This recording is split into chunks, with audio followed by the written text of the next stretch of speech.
Bonjour et bienvenue à tous. Merci d'être avec nous sur Médiane TV. Voici notre sommaire. L'échec, un mot qui sonne comme une sentence que nous avons intégrée dans notre processeur comme une fatalité. Et bien de plus en plus de spécialistes se rebellent contre cette perception et prônent une valorisation de l'échec. Comment? On vous dit tout dans un instant. Ensuite, chaque être humain est unique, mais ce constat, nous avons tendance à l'oublier avec nos enfants en matière d'apprentissage. Chaque enfant a son propre canal pour absorber l'information. Comment le trouver? On en fait notre affaire. Celui qui a la lourde tâche de vous faire vivre de nouvelles expériences, c'est Atman. Aujourd'hui, il testera pour nous une séance chez l'ostéopathe. Et enfin, se vacciner ou non contre la grippe, notre médecin est là pour nous orienter. Bienvenue à toutes et à tous, on démarre tout de suite notre émission.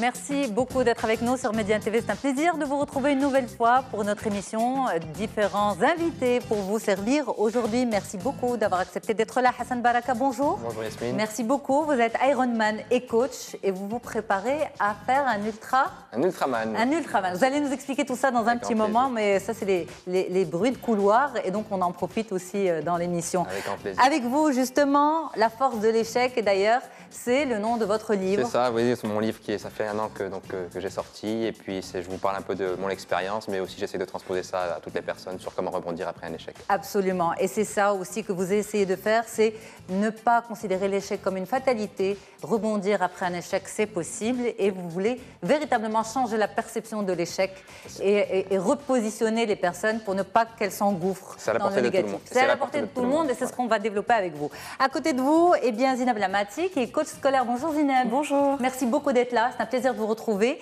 Et vous avez, on va dire, les bonnes ondes des enfants, les bonnes fréquences d'apprentissage. Chaque enfant a une intelligence propre à lui. Comment détecter celle de son enfant? Eh bien, vous avez la baguette magique pour ça. Docteur Rizla Layouni, bonjour. Merci beaucoup d'être là. C'est un plaisir de vous recevoir. Vous êtes médecin généraliste. Et avec vous aujourd'hui, la grippe, le rhume, quelle différence? Et surtout, faut-il ou non se faire vacciner? Et qui devrait se faire vacciner? Voilà, vous allez nous répondre à cela en fin d'émission. Merci beaucoup d'être avec nous. Marhaba bik Lalla. On retrouvera tout à l'heure Atman aussi, qui va aller faire un tour chez un ostéo. Il a eu vraiment mal au dos et il va voir ce que ça peut donner, ce que ça peut régler son mal de dos. Et ça, c'est dans On a testé pour vous dans quelques instants. Mais tout de suite, eh bien, l'échec, on en parle.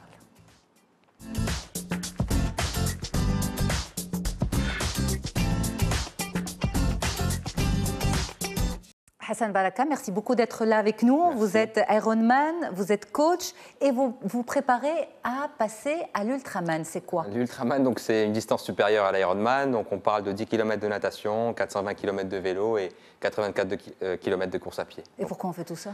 On veut toujours plus. Vous savez, après avoir rallié les continents à la nage, après avoir couru 7 marathons, 7 jours, 7 continents, j'essaye toujours d'inscrire le nom du Maroc dans les cercles très fermés des défis qui n'ont pas été accomplis encore par des Marocains. Et c'est mon objectif. Voilà. Et ça, en fait, c'était pas facile d'avance parce que tout a commencé par un échec. Par plusieurs échecs, c'est ce que j'explique dans mon livre. Donc moi, j'avais vraiment ce souhait de réussir dans le sport, peu importe le sport, mais j'ai essayé au judo, ça n'a pas été possible, mais j'ai énormément appris des nobles valeurs des arts martiaux, qui est celui du respect de l'adversaire. Il y a pas mal de notions qu'on retient, donc il y a toujours l'importance de prendre son temps et de retenir les leçons du premier échec. J'ai pas pu être footballeur professionnel, j'ai passé les tests au Real Madrid, j'ai pas été pris. J'ai pas pu être rugbyman professionnel malgré avoir joué en première division. Vous avez vécu ça comme des échecs? Sur le moment, il y a une légère frustration. On va revenir sur le mot frustration, c'est l'émotion qui est ressentie après un échec. Mais il faut se dire qu'il faut aller de l'avant, il faut garder de l'inertie, être en avant, parce que tout ce qui est en mouvement, c'est la vie, et tout ce qui stagne, en fait, c'est un peu la mort. Donc... Alors, on va mettre tout ça en stand-by. On va regarder une petite introduction et on revient. Parfait. À tout de suite. Lors de notre carrière professionnelle ou simplement notre vie personnelle, nous sommes souvent confrontés à l'échec. C'est un événement négatif qui peut se définir comme le fait de ne pas réussir et vient en opposition au succès. Il est plus facile d'abandonner quand rien ne fonctionne. Et c'est bien là le piège, car en réalité, l'échec signifie tout simplement qu'il y a quelque chose à apprendre de nouveau ou une autre voie à suivre. La chute ne constitue pas elle-même un échec, mais le fait de ne pas se relever de cette chute, oui. Il s'agit donc de considérer cet échec comme une étape vers le succès. L'inventeur de l'ampoule électrique, Thomas Edison, a effectué 10 000 tests qui n'ont pas fonctionné avant de trouver la bonne solution. Il a tout simplement expliqué « Je n'ai pas échoué, j'ai simplement trouvé 10 000 solutions qui ne fonctionnent pas ». L'échec n'est pas fatal. Le point essentiel étant de comprendre et d'identifier les raisons de cet échec. Et c'est ce questionnement simple qui nous permet de positiver et d'apprendre pour pouvoir rebondir de manière différente. Il faut garder en tête l'objectif final, mais ne pas hésiter à changer de chemin pour l'atteindre. Et si le succès était finalement l'accumulation de tous nos échecs ?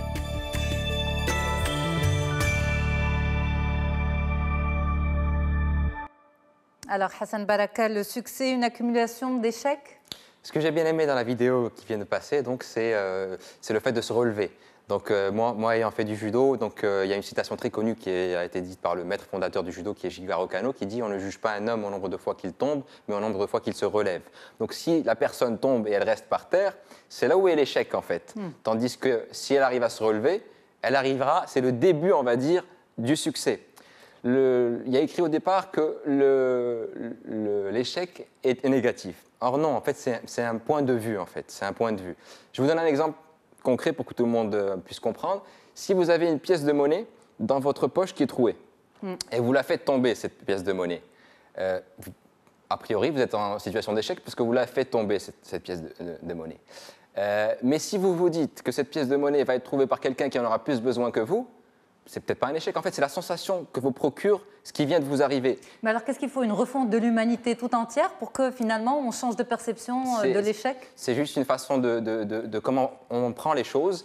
Parce que même si nous décidons de prendre l'échec comme une opportunité, l'entourage peut nous faire voir notre échec comme un échec, comme une fatalité. Malheureusement, oui, mais il faut voir ça comme un essai. Donc là, dans la culture anglo-saxonne, ils utilisent beaucoup le mot « essai » au lieu de dire c'est un échec. C'est vrai qu'aujourd'hui, ça arrive aussi dans le domaine scolaire, etc. On nous dit tu as raté ton année scolaire, tu dois redoubler. Tu redoubles, tu te retrouves avec des élèves moins âgés que toi, tu perds un peu, on va dire, tes camarades, et tu vas rentrer dans une dynamique un peu négative, et même ton entourage n'est pas là pour t'aider, et il te rappelle un peu tout ça. Et on te montre que les gens qui n'ont pas réussi, et on te montre du doigt, Flan n'a pas réussi, tu vas devenir comme lui, tu ne réussiras pas ta vie. Or, on ne montre pas tous les gens qui ont malgré avoir eu des échecs scolaires, Albert Einstein, Jean-Paul Gaultier n'a pas réussi non plus, on a vu Thomas Edison ici à la vidéo, et bien finalement ils ont réussi leur vie. Donc il faudrait plus pointer du doigt les gens qui, malgré un échec, ça leur a permis de prendre cet échec-là comme on va dire un temps d'arrêt pour s'analyser et vraiment savoir où est-ce qu'ils voulaient vraiment aller. Vous l'avez bien dit dans la vidéo. C'est un petit peu la politique de la peur, il faut leur faire peur pour qu'ils aient envie de réussir. Alors si vous leur faites peur, si vous leur dites, c'est ce que j'expliquais tout à l'heure en off, on expliquait que si j'ai un enfant et que je vois cet enfant tomber et que je lui dis fais attention, ne monte pas ici pour pas tomber, fais attention, ne fais pas ça, il t'arrivera ça. Et bien cet enfant, il arrivera un moment où il ne fera plus rien, de peur à... Absolument. Voilà, et l'enfant même, quand il tombe, j'observe bien ça avec mon fils, quand il tombe, et que je ne fais comme si je ne le regardais pas. Il se relève. Il se relève, et en fait... Pourquoi il pleure? Parce qu'il est frustré d'avoir eu un échec devant vos yeux. Donc en fait, c'est cette conception des choses. Ça commence très tôt alors, la frustration. C'est une histoire de frustration. Ça commence tôt et donc en fait, c'est l'émotion que ça nous suscite, l'échec. Mais l'échec, c'est vraiment relatif. Mais alors, justement, pour dépasser l'échec et en faire un succès, un moteur, plutôt, c'est surtout une force d'adaptation. Et c'est ça que vous avez justement, vous, Hassan Baraka. Oui, c'est une force d'adaptation, mais c'est un processus d'apprentissage, c'est-à-dire que c'est nécessaire pour réussir. J'ai une image qu'on va voir tout à l'heure, où la plupart des personnes pensent que... Voilà, c'est celle-là, oui, que le schéma, c'est que soit on réussit, soit on rate. Or non, en fait, le vrai schéma, c'est que, vous avez bien, il y a un premier échec. Ce premier échec va me faire changer carrément de direction dans un autre sens. Ça va m'emmener vers un deuxième échec, vers un troisième, vers un quatrième, qui m'emmènera à un succès qui est beaucoup plus grand que celui qui a été ce que je pensais être le succès sur lequel je voulais m'acheminer. C'est aussi la force des mots aussi. Un échec, c'est négatif. Et lorsqu'on dit échec, ça s'ancre. C'est pour ça que je vous ai dit le mot essai. Utilisons le mot essai comme font les anglo-saxons. Voilà. Disons, on va essayer, on réussira. Et il faut bannir le mot du dictionnaire, du langage, du vocabulaire? C'est pas qu'il faut le bannir, mais en fait, il faut essayer d'utiliser une certaine méthodologie. C'est vrai que dans notre entourage, on doit moins utiliser des mots négatifs, mais utiliser des mots positifs. Mais la méthodologie est la suivante. La première des choses à faire, lorsqu'on est en échec, c'est d'accepter qu'on est en échec. Malheureusement, encore une fois, il y a l'émotion qui rentre. C'est que notre ego ne nous permet pas de l'accepter. Or, tant qu'on n'a pas accepté un échec, on n'avancera pas. Donc, première des choses, accepter son échec. Deuxième des choses, prendre ce temps d'arrêt. Donc, c'est un magnifique enseignant. Il nous permet de nous arrêter. Des fois, on est dans une dynamique, dans une inertie, on ne s'arrête pas. Et analyser qu'est-ce qui n'a pas marché. Premièrement, une introspection sur nous-mêmes. Qu'est-ce que j'ai mal fait? Comment je pourrais faire mieux les choses par la suite? Ensuite, on apprend sur les gens qui nous entourent. Parce que cet échec aussi, il y avait un entourage autour de cet échec. Et par la suite, on a appris de la situation, on a appris de la vie. Mais ça, c'est possible peut-être pour l'adulte. Mais l'enfant que vous étiez, par exemple, si on prend votre cas, vous, par rapport au sport, vous avez eu les premiers échecs, oui. Très petit, très jeune. Est-ce qu'aussitôt, on peut avoir cette maturité-là, ce recul, d'analyser aussi l'entourage? Alors, la vérité, c'est pas une histoire c'est une histoire de motivation. C'est toute une histoire de motivation. Très jeune, j'avais ce rêve de réussir dans le sport. Je n'ai pas pu le faire, peut-être qu'à mon âge, aussi jeune, parce que je me suis cassé l'épaule à 21 ans. Moi, j'ai raté les tests du Real Madrid, que j'avais que 12-13 ans. Mais c'est cette motivation de vouloir réussir qui m'a poussé. Donc, je parle encore d'être en mouvement continuel. Donc, quand on retombe, il faut se lever. Même si les choses ne sont pas encore claires, mais il faut se relever. Parce que si on reste par terre, plus de temps on passe par terre, et plus on aura du mal à se relever. La force de l'échec. Hassan Baraka, merci beaucoup d'être avec nous. Merci. On a des questions de téléspectateurs, mais juste avant, je vais demander à Zineb Lamati, justement, en tant que coach scolaire, vous recevez parfois des enfants dits en échec scolaire. Effectivement. Et est-ce que vous essayez de changer cette perception qu'ils ont d'eux-mêmes, que leurs parents ont d'eux, que l'école a d'eux par rapport à des notes? Oui, c'est ce qu'on appelle la confiance en soi aussi. Et puis, comme je l'ai bien entendu à plusieurs reprises, l'échec, c'est une perception, c'est un point de vue. À partir de là, un enfant qui a cette force de réflexion et puis l'envie de rebondir va tout simplement dire « Ok, c'est une expérience. Mon échec est une expérience. Et puis, à force, je vais réussir, je vais y arriver. » Donc là, c'est lorsque je reçois des enfants qui ont cette niaque ou qui ont cette volonté de réussir coûte que coûte. Et puis, malheureusement, des fois, j'ai des enfants qui sont minés par cet échec, par une note, par peut-être une année qui a été refaite. Donc, du coup, là, mon travail à moi, c'est de lui donner confiance en lui, de revoir ses aptitudes, ses réussites, de revoir ses capacités. Vous aurez voulu qu'on enlève ce mot du dictionnaire? Échec. Ça fait partie des mots et moi, franchement, il ne me dérange pas. Et c'est, comme il a dit Hassan, c'est parfait. Sinon, je pense que les victoires sont gagnées pas par les plus forts ni par les plus rapides, mais par les plus patients. Donc, je pense qu'au fur et à mesure, n'importe qui peut y arriver. Et ça, franchement, c'est certain, n'importe qui peut y arriver. Docteur Rizlan Layouni, par rapport à cette histoire d'échec et de perception de sentiments, vous, en tant que jeune médecin, vous avez eu de longues années d'études. C'est véritablement... Est-ce que cette histoire aussi d'endurance au niveau des études, oui, c'est quelque chose qui... Moi aussi, j'ai vécu l'échec plusieurs fois. À travers des études? Soit dans ma vie personnelle ou bien dans ma vie professionnelle, ce qui m'a permis d'en sortir plus forte, avec plus d'expérience et plus de maturité. C'est vrai, ça permet à chaque fois de... On n'a pas envie de vivre un échec en même temps. Quand on est dedans, on n'a pas envie de le vivre. Mais après l'échec, c'est vraiment... tu trouves que rien n'est impossible. Il faut juste insister et toujours recommencer. Insister, recommencer. Alors justement, on va sur les questions.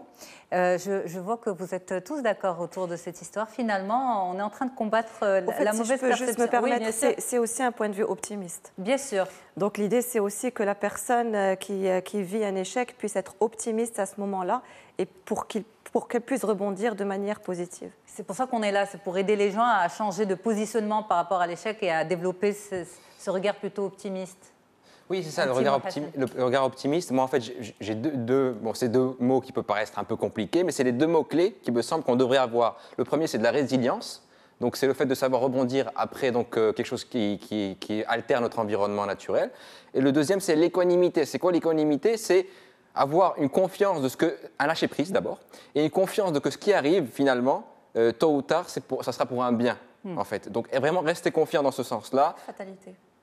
C'est une foi plutôt. Une foi, une fatalité. Donc ce qui peut être, c'est ça, il faut l'avoir cette foi, c'est-à-dire, et c'est ce qui nous permet de rester optimistes, et c'est ce qui va nous permettre d'avancer et de voir l'échec, pas comme une menace, mais comme une opportunité. Alors, ça répond peut-être à la question de à 33 ans, qui nous dit « Lorsque je rencontre un échec, j'ai beaucoup de mal à en tirer les côtés positifs. Est-ce normal ?»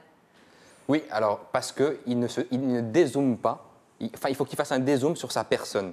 C'est-à-dire, encore une fois, c'est l'ego qui est touché. Oui. Et donc, lorsqu'on a un échec, on a du mal à l'accepter, mais parce qu'on a l'impression, on se remet en cause tout entier. Il ne faut pas associer l'échec à notre personne. L'échec, c'est une action qu'on a réalisée ou un rêve qu'on n'a pas pu accomplir, qu'on finira par accomplir. Mais ce n'est pas nous, on est bien mieux que ça, on est bien plus que ça. Il faut dissocier l'action de notre personne. De la personne.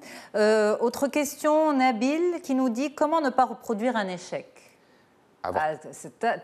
Tout est là. C'est avoir pris le temps, après l'échec, de bien analyser la situation. Ne pas l'avoir analysé partiellement. C'est-à-dire, je m'analyse moi, je m'analyse les personnes qui étaient dans mon entourage, mais aussi la situation soi. Donc, et si ça arrive une deuxième fois, c'est que ça devait arriver. C'est pas grave, ça vous dérangerait pas? Non, ça me dérange pas. Vous savez, le cerveau doit enregistrer. Ça fait partie du processus d'apprentissage. Donc, c'est pas plutôt une philosophie de vie que vous avez? Moi, je pense que c'est pas grave. C'est pas grave. Non, parce qu'il y a cette fois, j'ai confiance que ça devait arriver pour que je l'enregistre. Peut-être que mon cerveau, je ne devais l'assimiler qu'au bout de la 5e ou 6e fois. C'est-à-dire, plusieurs fois, ça arrive, peut-être dans votre entourage aussi. Quelqu'un vous dit quelque chose et vous ne suivez pas son conseil. Mais une autre personne vient vous le dire et vous suivez le conseil. Et la première personne viendra vous dire « Mais pourquoi vous avez suivi son conseil et pas le mien ?» C'est parce que mon cerveau n'était pas prêt à l'assimiler à ce moment-là précis. Mais tu as ouvert la porte en me le disant une première fois, ce qui fait que quand la deuxième personne est arrivée, ça a été intégré. Eh bien, merci beaucoup d'avoir été avec nous, Hassan Baraka, Ironman, coach, auteur de Hassan Baraka, la force de l'échec, et prochainement Ultraman. J'espère bien. Vous allez revenir pour nous raconter. Avec grand plaisir. Avec plaisir. Merci beaucoup. En tout cas, on continue l'émission ensemble. Vous serez amenés à intervenir sur les différents sujets à venir. Alors, on va parler tout de suite des enfants. Votre petit est encore très petit, il est peut-être encore loin des histoires d'apprentissage scolaire, mais c'est bien d'avoir l'information, d'ouvrir la porte à l'information, comme vous dites. Exactement. Alors, comment trouver le bon canal d'apprentissage de mon enfant? On en parle tout de suite.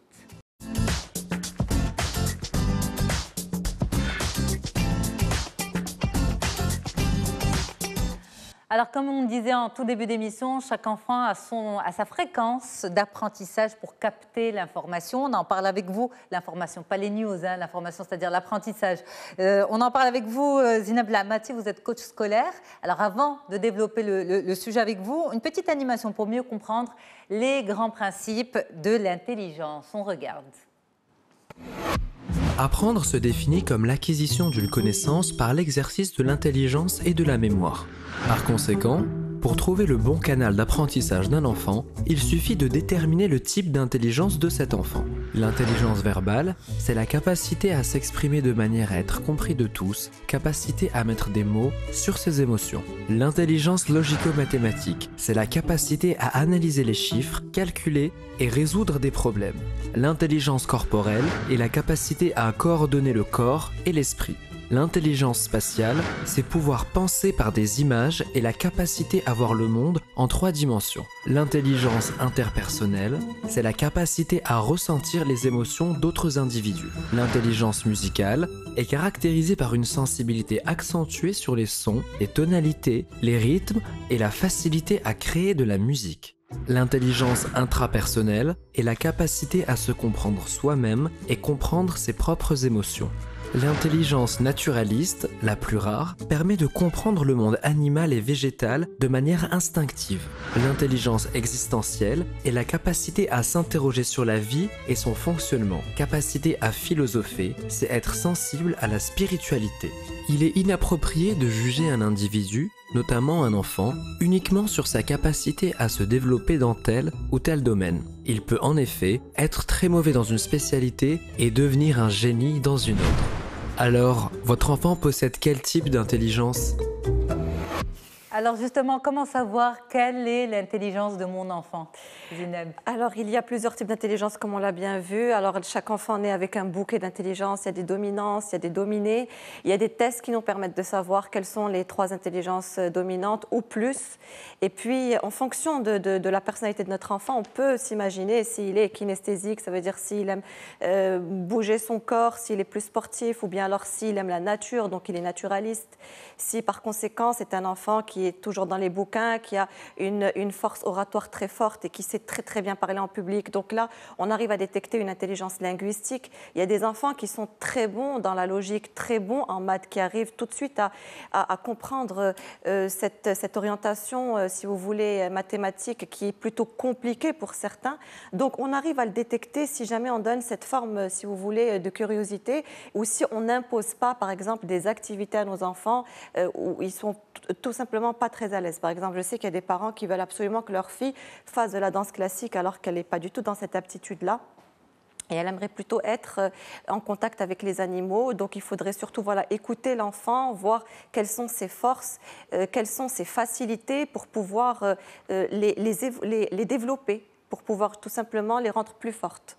Alors, est-ce que justement, en connaissant l'intelligence de mon enfant, je peux faire en sorte de mieux lui communiquer une information, par exemple, si on prend le contenu scolaire. Oui. Est-ce que si mon enfant a une intelligence particulière, je peux m'en servir pour l'orienter dans ses études? Alors, au niveau des profils donc de perception de l'information, il y en a 3. Il y a alors le profil visuel, le profil auditif et le profil kinesthésique. Donc, ce sont aussi 3 perceptions de l'information qu'un enfant a en classe. Donc, ce sont des subtiles, si vous voulez, des subtiles dominances qui permettent que l'enfant accepte l'information plus facilement qu'un autre. Ça n'a rien à voir avec les intelligences. Alors, si vous voulez, c'est un complément.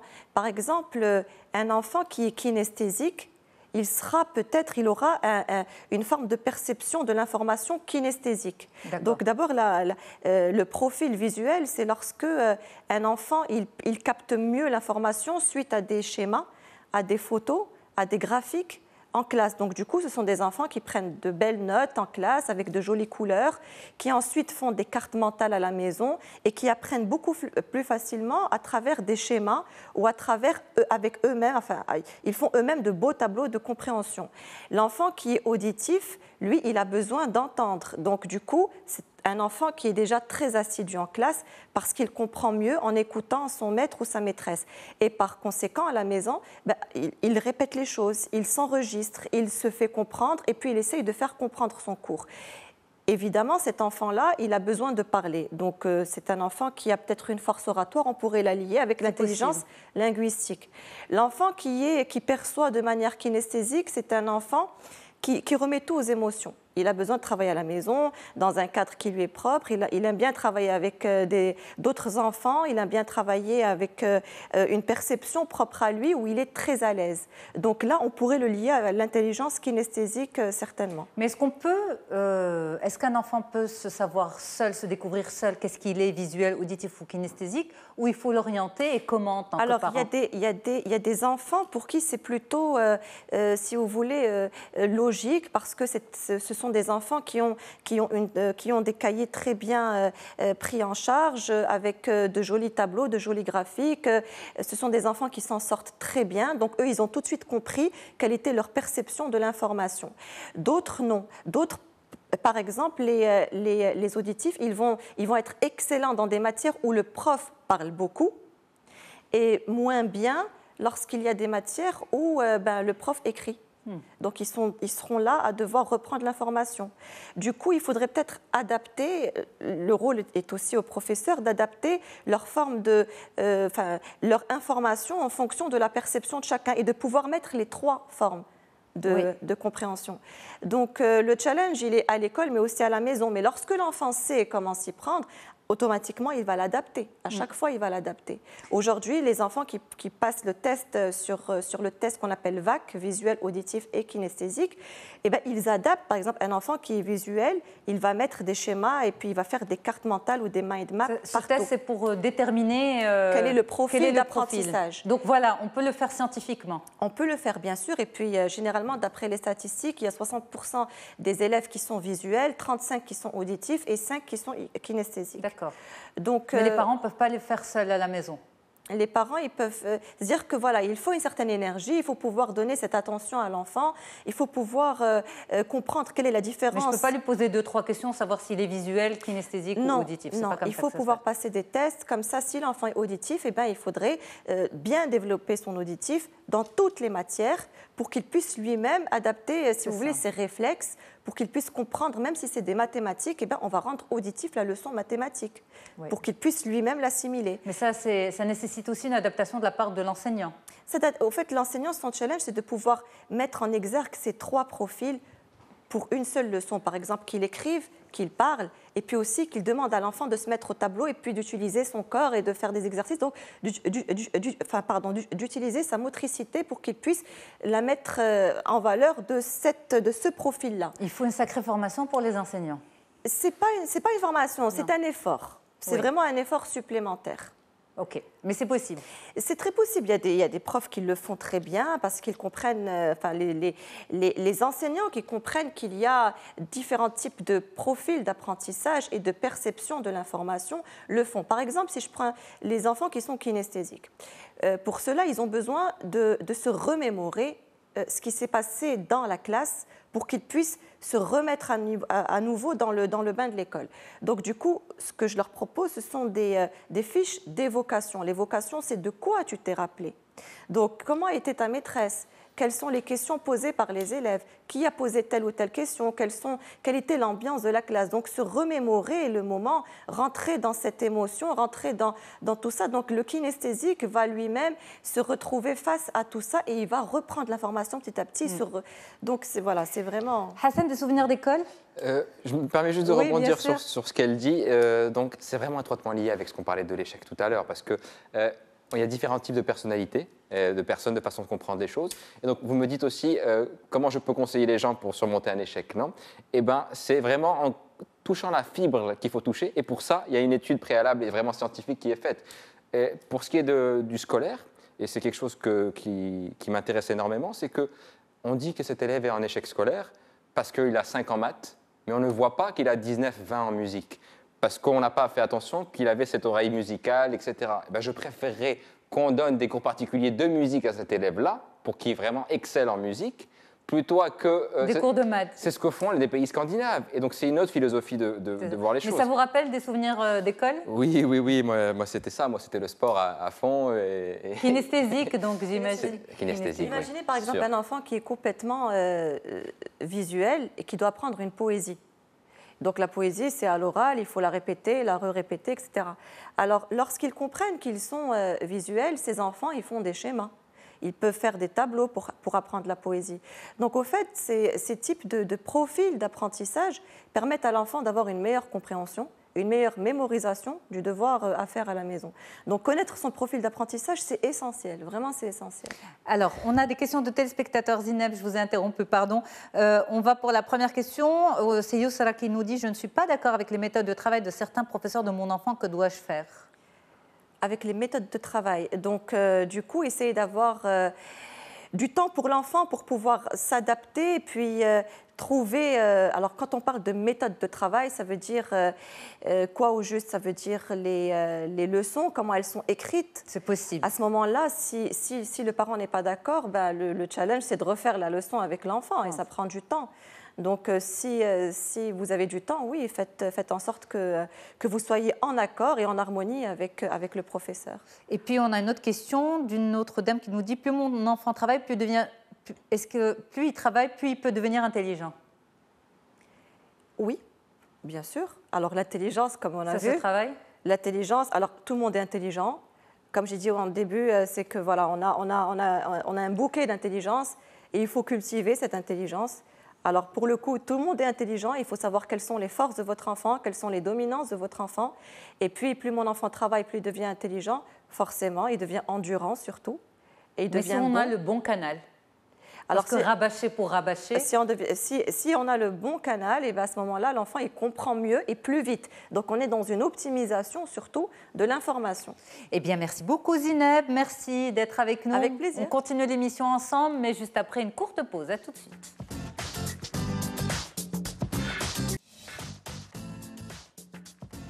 Allez, nous sommes de retour sur le plateau d'Onzito. On continue à se dire beaucoup de choses. Aujourd'hui, on a parlé d'échecs et surtout comment arrêter de voir l'échec, de le percevoir comme un échec, comme une sentence, comme quelque chose de négatif. On en a parlé avec Hassan Baraka. Ensuite, comment trouver le bon canal d'apprentissage de mon enfant. Ça, c'était notre sujet avec vous il y a quelques instants, Zineb Lamati. Vous êtes coach scolaire. Dans un petit moment, vous ne savez pas si vous devez ou non vous faire vacciner contre la grippe. On en parlera avec Dr Rizlan Layouni, médecin généraliste. Mais pour l'heure, on a testé pour vous. Atman est allé chez un ostéo. Il avait vraiment mal au dos. Je ne sais pas trop comment il en est ressorti. On regarde et on le retrouve pour savoir justement comment ça s'est passé.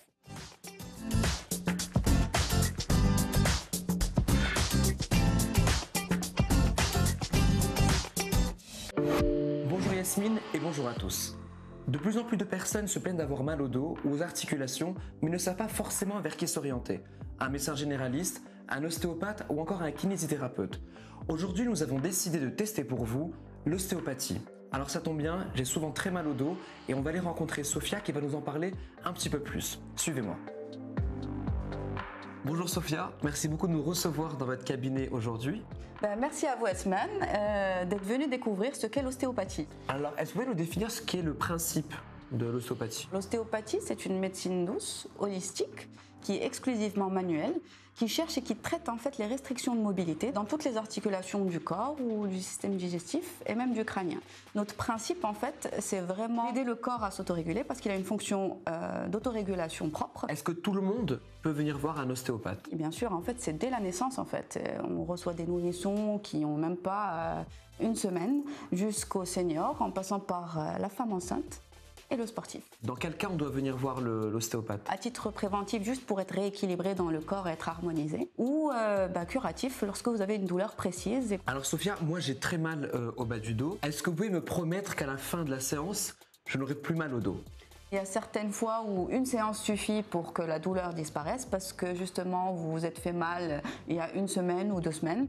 Comme en fait la douleur en fait peut traîner depuis 5 ans et à ce moment-là en fait ça sera peut-être de 1 à 4 séances. Merci Sophia d'avoir répondu à nos questions. Alors je crois que c'est parti pour la séance. On y va alors. Allez. C'est parti. Semaine, c'est parti. Déjà, on va commencer par un interrogatoire pour que ça puisse me guider dans mon diagnostic ostéopathique. Déjà debout, on peut avoir pas mal d'informations. Votre pied, en fait, va un peu plus vers l'intérieur, qui peut impacter justement au niveau du genou et du bassin et toute la colonne vertébrale. Donc ma cheville me crée mon mal de dos. Peut être une des raisons pour lesquelles vous avez des douleurs dans le dos, effectivement. Okay. Tu vois là comment c'est bloqué ici, par contre, plus ou moins ce qui se passe. Ça fait mal ici? Ah oui, ça fait mal. Parce que justement, tu compenses tellement pour éviter de créer des problèmes à ton côté gauche, que c'est le côté droit qui prend. Croisez tes doigts derrière la nuque.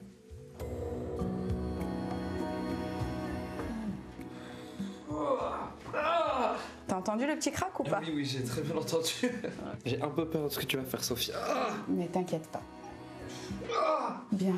Ça va? Ouais. Ok. Inspire et expire. Là, tu sens que je te bloque un petit peu, c'est normal. D'accord, vas-y, inspire encore. Wow. Très bien. Ah oui, je sens un peu débloqué. Oui. Tous tes petits problèmes. Hop. Donc j'étais bien bloqué. Un petit peu. Un petit peu. Ça se relâche facilement en fait. Ok. Alors après cette séance d'ostéopathie, Asman, comment vous vous sentez?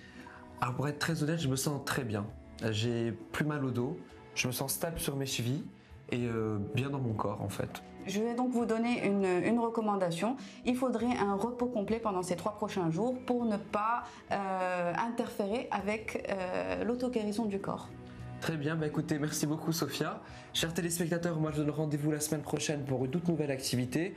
Yasmine, je te rends l'antenne et moi je vais me reposer pendant 3 jours. On On n'est pas d'accord hein, pour le repos de 3 jours. On t'a pas envoyé tester des choses pour ne pas travailler ensuite. Mais en tout cas, heureusement que tu te sens mieux, Atman.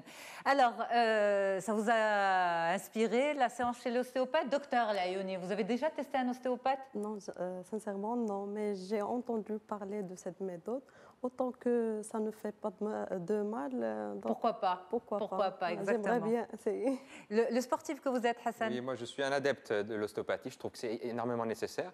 Il a parlé de déséquilibre qu'il faut rééquilibrer. Vous savez, quand vous courez plusieurs marathons, il arrive que votre bassin se déséquilibre un petit peu. Ça se voit à peine presque, mais c'est le cas. Moi, ça m'est arrivé plusieurs fois d'avoir des blessures au tendon fasciolata. Mais avec les séances d'ostéopathie, je les ai évitées. Donc parce que j'ai rééquilibré mon corps. Ça rééquilibre apparemment, c'est ça. Zineb, vous aussi, vous êtes une grande sportive. Moi, j'aime beaucoup. J'aime bien qu'on rééquilibre ma colonne vertébrale. Ça me fait beaucoup de bien, donc c'est parfait. Moi, j'aime bien les ostéopathes. Ça fait mal? Pas du tout. Le craquement Non, ça fait beaucoup de bien. Ça fait beaucoup de bien, plus de bien que de mal. Pas de mal du tout, au contraire. C'est pas douloureux?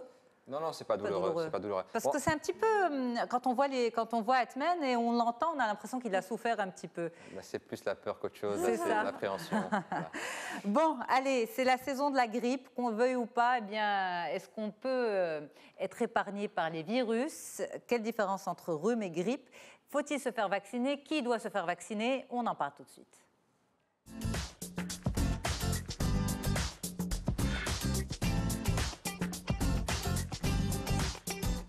Docteur Rizlan Layouni, merci beaucoup d'être avec nous. Vous êtes médecin généraliste. C'est un grand plaisir. Alors, par rapport à cette histoire de vaccination, nos équipes sont allées rencontrer différentes personnes à l'extérieur, voir ce qu'en pensent les gens, quelle est leur position par rapport à ça, se faire vacciner ou non contre la grippe. On regarde.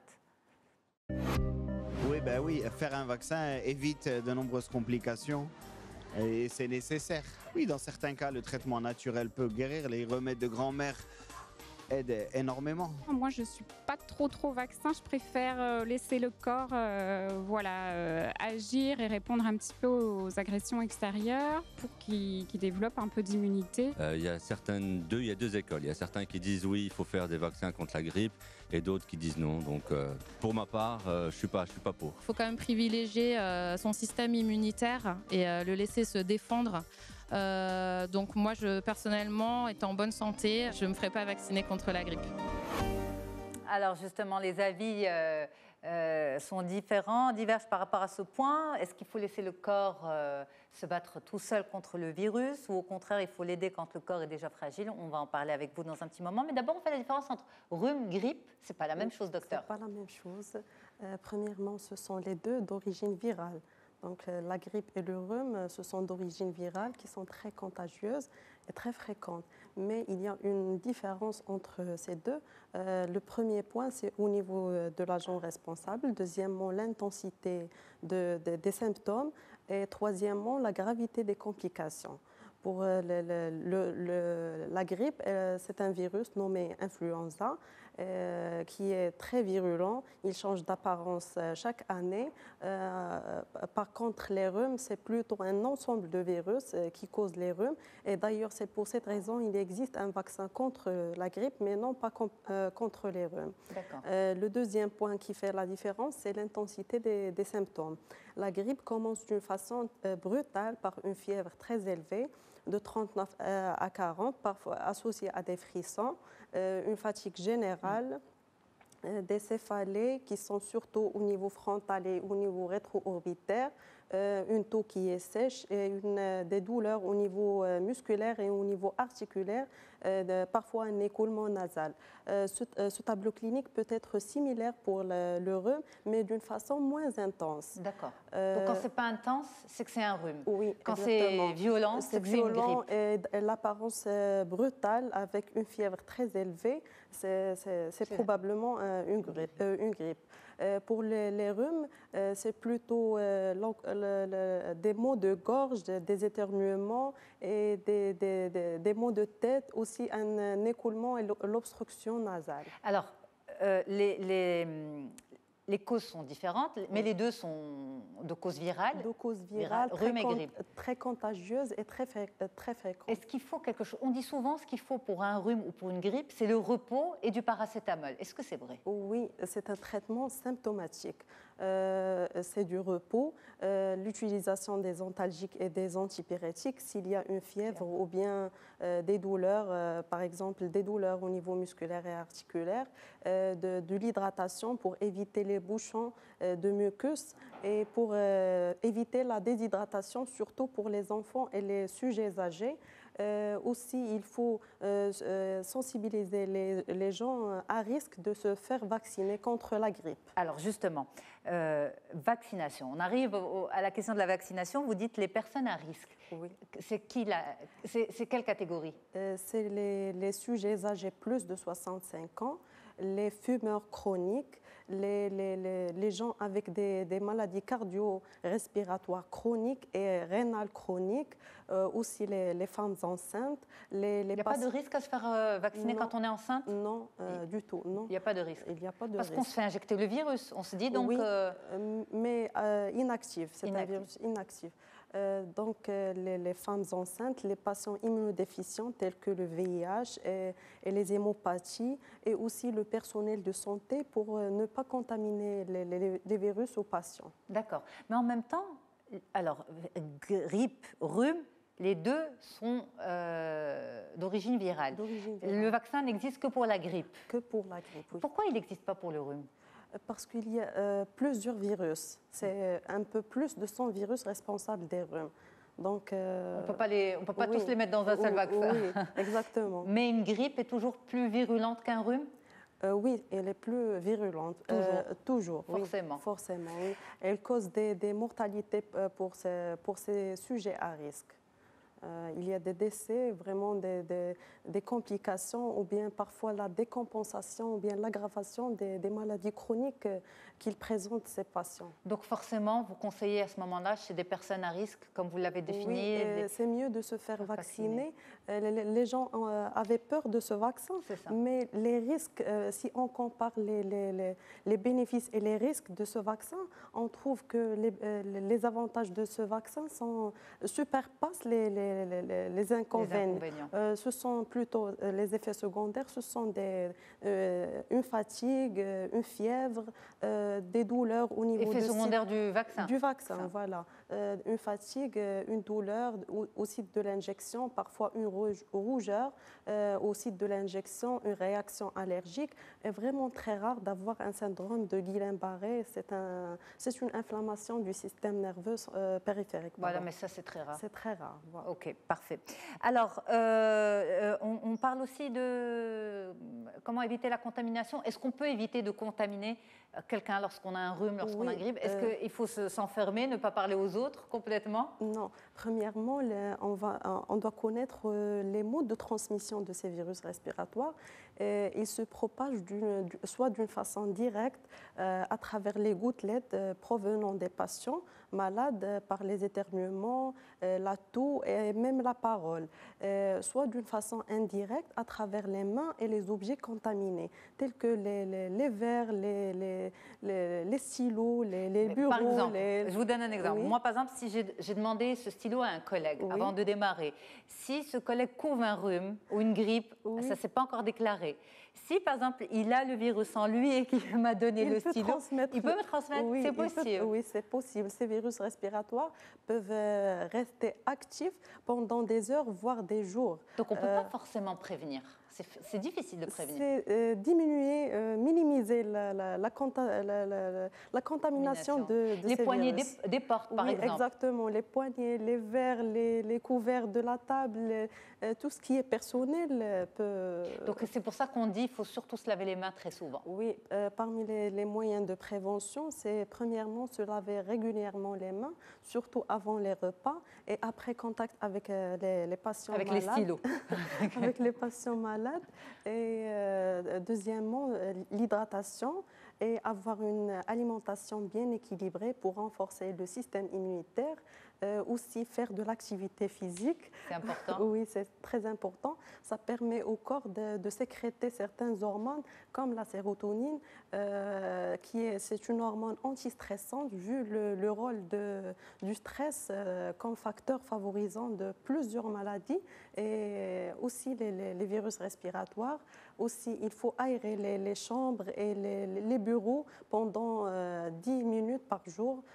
Aussi, il faut éviter les patients contaminés si possible. Vous, non, vous êtes médecin. Non, mais on doit être vacciné. Donc, vous vous faites vacciner. Oui, pour ne pas contaminer les virus aux patients. Aussi, sensibiliser les gens à risque.